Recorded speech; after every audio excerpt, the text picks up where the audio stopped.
Camera working? Alright. Welcome everyone. My name is Captain Catherine X1. We're streaming to you live today via a secure channel to help solve the mystery of the missing shuttle.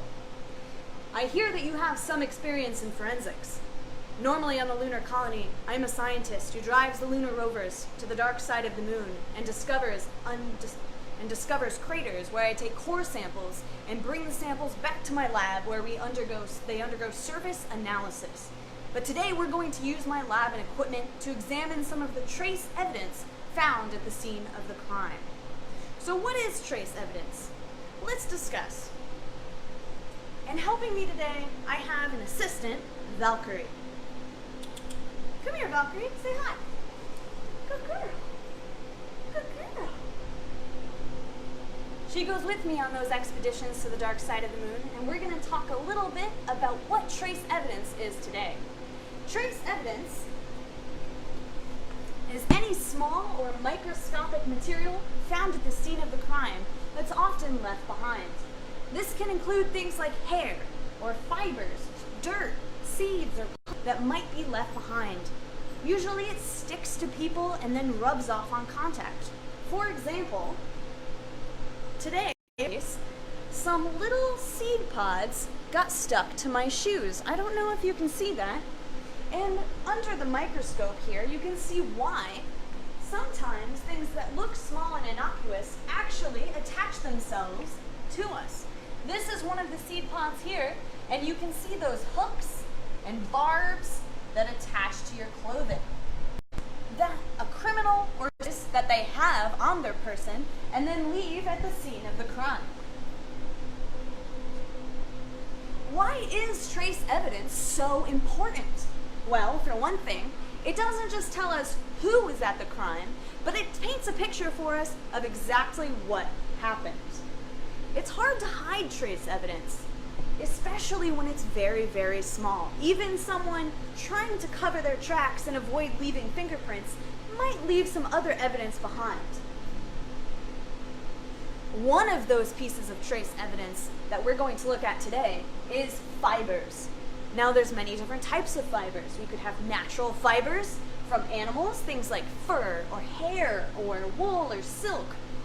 Or fibers maybe from plants instead of animals, things like cotton or hemp, something like that.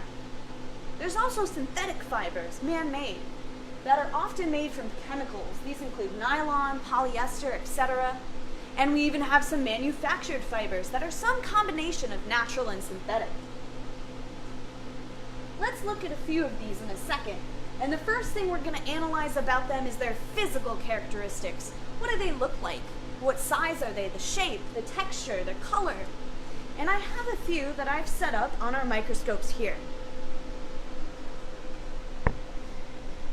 One thing that we can notice, different types of fibers, I have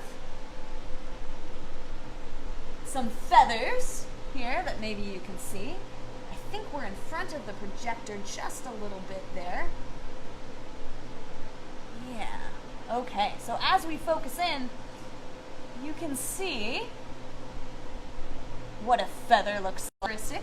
You notice the little hairs, and also this thick, dense line down the middle called a medulla. Some natural fibers later.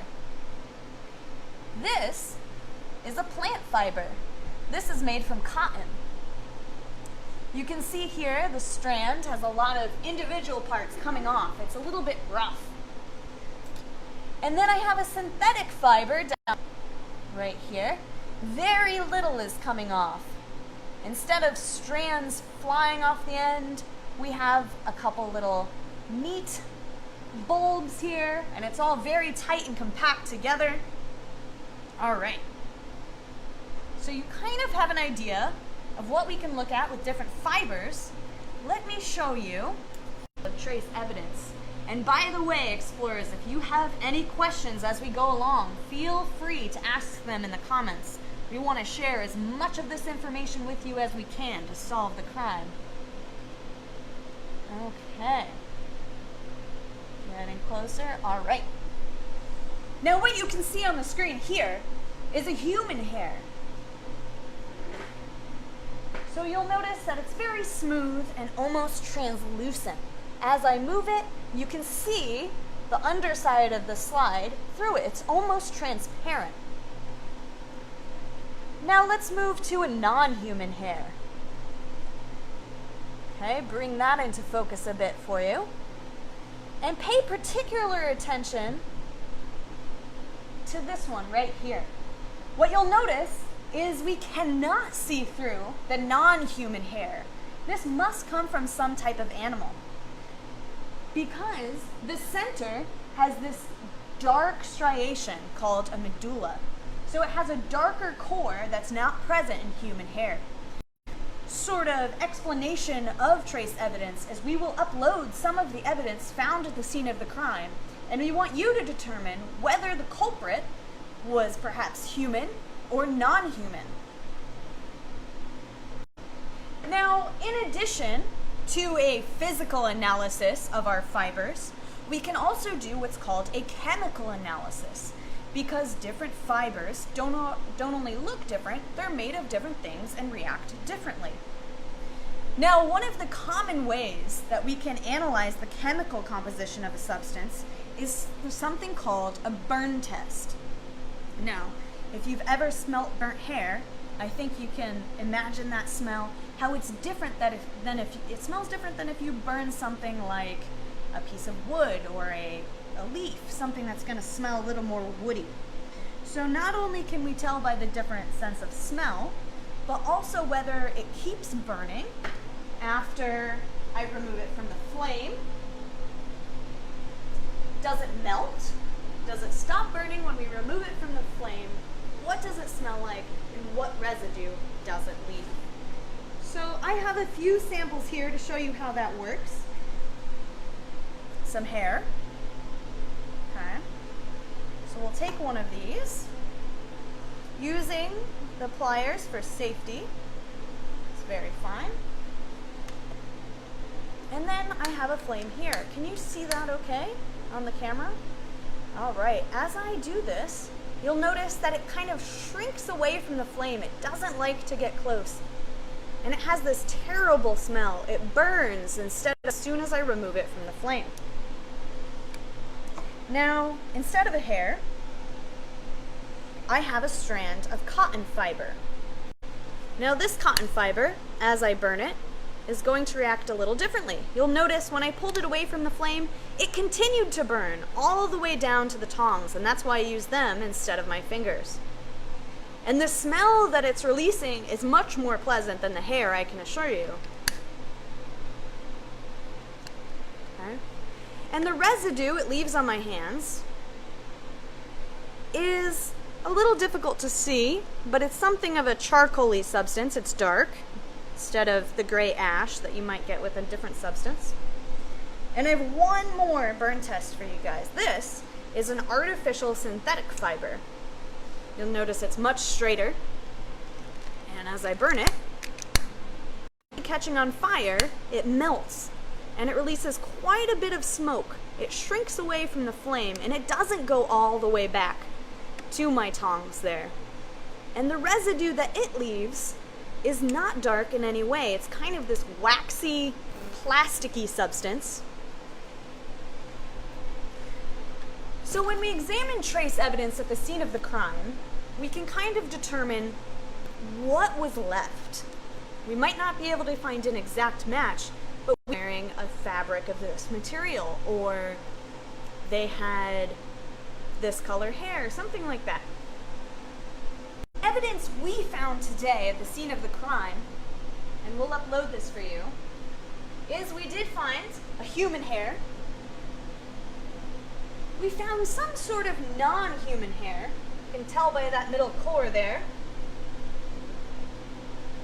We found some sort of dense, thick fabric. And we found these particles here of regolith. Regolith is a type of moon dust particle, and it's very strange that we found that in our shuttle bay, because normally we have air filters running at all times to keep this fine particle away. It also possesses an electrical charge that can damage our equipment, so it's a very interesting find indeed. Let's see if we can look at some of that under the microscope really quickly. Do cleaning products alter fibers at all? Depending on the chemical composition of the cleaning product, yes. So for instance, when you wash your laundry, you might need to be careful if you're using bleach, because bleach, as you know, will stain your fabric different colors, so that can actually impact the fiber in a lot of different ways. Here we have some of the regolith, just so you can see it here. Quite a bit of it was found at the scene of the crime, which is quite interesting. Okay. And it looks like we have some other fiber here. Who knows what that could be? Practice of Earth. Stay posted for our upcoming evidence that we are going to be sharing on your social platform. What we need you to do is analyze whether the evidence found at the scene of the crime matches a particular human individual, a non-human individual. We had some aliens as well, and some androids at the scene. And we need you to look at the fibers that were found and determine what kind of fabric was the culprit wearing. This will help us narrow down our suspects on Friday. Be sure to tune in tomorrow. We're going to discuss all the evidence found so far. Come here, you. Okay? Yes. The two of us are going to help upload this evidence, and we need you to tune in tomorrow to see who committed the crime and finally solve the mystery of the missing shuttle. Thanks for tuning in. See you tomorrow.